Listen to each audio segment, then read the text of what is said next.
ನಾನು ಕರ್ನಾಟಕದಲ್ಲಿ ಸೇನೆ ಜಿಲ್ಲಾ ಅಧ್ಯಕ್ಷ ಮಾತಾಡ್ತೀನಿ ರೀ. ನಾವು ಮೊನ್ನೇನ ಅಂಗನವಾಡಿ ಕಾರ್ಯಕರ್ತರ ಸಹಾಯಕರ ಪಟ್ಟಿ ತಾತ್ಕಾಲಿಕ ಆಯ್ಕೆ ಪಟ್ಟಿಯನ್ನು ಬಿಡುಗಡೆ ಮಾಡಿದಿರು.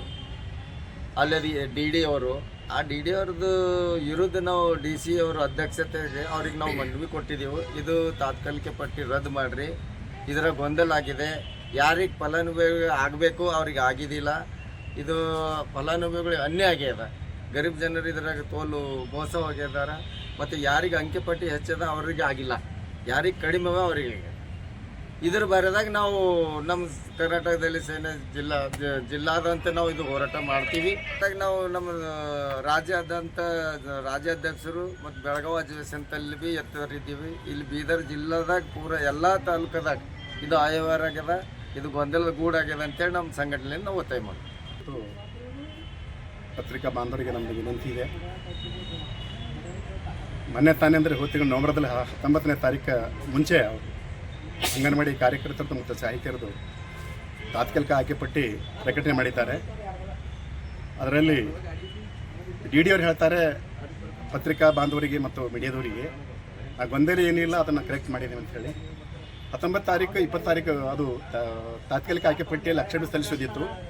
ನಾವು 19 ತಾರೀಕು ಹೋಗಿ ಮೊನ್ನೆ ಜಿಲ್ಲಾಧಿಕಾರಿಯವರಿಗೆ ಅಕ್ಷರ ಪಟ್ಟಿಯನ್ನು ಸಲ್ಲಿಸಿ ಇದು ಗೊಂದಲದ ಗೂಡಾಗಿದೆ, ಇದು ಸಾರ್ವಜನಿಕರಿಗೆ ಹಿಡಿಸಲಾರದಂಥ ಒಂದು ಕೆಲಸ ಇಲ್ಲ ಆಗಿದೆ, ಇದು ಯಾರಿಗೆ ಫಲಾನುಭವಿಗಳು ಪರ್ಸೆಂಟೇಜ್ ಜಾಸ್ತಿ ಇದೆ ಯಾರಿಗೆ ಆಯ್ಕೆ ಮಾಡಬೇಕು, ಅಂಗನವಾಡಿ ಕಾರ್ಯಕರ್ತರಾಗಲಿ ಅಥವಾ ಸಹಾಯಕರಾಗಲಿ ಆ ವಾರ್ಡ್ ಬಿಟ್ಟು ಬೇರೆ ವಾರ್ಡ್ದಲ್ಲಿ ತೊಗೊಂಡು, ಕೆಲವು ಜನ ಇದರಲ್ಲಿ ತೆಲಂಗಾಣ ಕೂಡ ಇದ್ದಾರೆ, ಕೆಲವು ಜನ ಮಹಾರಾಷ್ಟ್ರ ಕೂಡ ಇದ್ದಾರೆ, ಮದುವೆ ಮಾಡಿಕೊಟ್ಟ ನಂತರ ಅವ್ರು ಗಂಡನ ಮೇಲೆ ಇರಬೇಕು, ಇಲ್ಲಿ ಬಂದು ಈ ವಾರ್ಡ್ದಾಗ ಅವ್ರು ಇರ್ತಾರೆ, ತಾಯಿ ತಂದೆ ಮನೆಗೆ ಬಂದು ಇಲ್ಲಿ ಸೆಲೆಕ್ಷನ್ ಆಗಿದ್ದಾರೆ.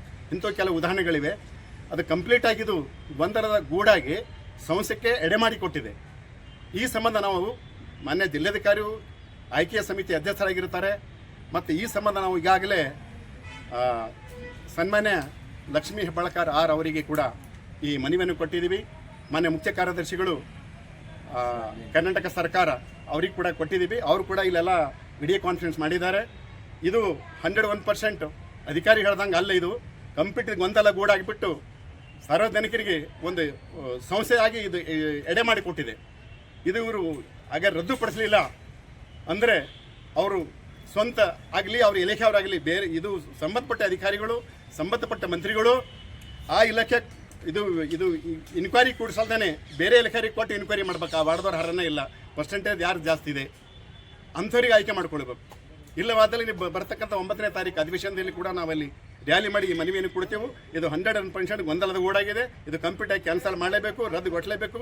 ಹೊಸದಾಗಿ ಅರ್ಜಿ ಕರೆದಿ ಯಾರು ಎಲಿಜಿಬಲ್ ಹರ ಅಂತೇಳಿ ತೊಗೋಬೇಕಂತೇಳಿ ನಾವು ಮನವಿ ಮಾಡ್ತಾ ಇದ್ದೀವಿ. ಸರ್, ಈ ಥರ ತಮ್ಮ ಹತ್ರ ಯಾವತ್ತಾದ್ರೂ ಪುರಾವೆಗಳಿದ್ದಾರೆ? ತೆಲಂಗಾಣ ಮಹಾರಾಷ್ಟ್ರದಲ್ಲಿ ಏನು ಹೆಣ್ಮಕ್ಳಲ್ಲಿ ಮದುವೆ ಮಾಡ್ಕೊಂಡು ಹೋಗಿದ್ದಾರೆ, ಅವರು ಈ ಲಿಸ್ಟ್ನಲ್ಲಿ ಅವರು ತಾಯಿ ತಂದೆ ಇಲ್ಲಿ ಪ್ರಾಪರ್ ಆ ವಾರ್ಡದಲ್ಲಿ ಇರ್ಬೋದು. ತಾಯಿ ತಂದೆ ಮದುವೆ ಮಾಡ್ಕೊಳ್ಳೋಕ್ಕೆ ಗಂಡನ ಊರಲ್ಲೇ ಇರಬೇಕು, ಇಲ್ಲಿ ಬಂದು ಸೆಲೆಕ್ಷನ್ ಆಗಿದ್ದಾರೆ ಅಂಥವು ಅವರು ಕೇಳಿದಾಗ ನಾವು ಅದ್ರ ದಾಖಲೆ ಕೊಡೋಕ್ಕೆ ರೆಡಿ ಇದ್ದೇವೆ.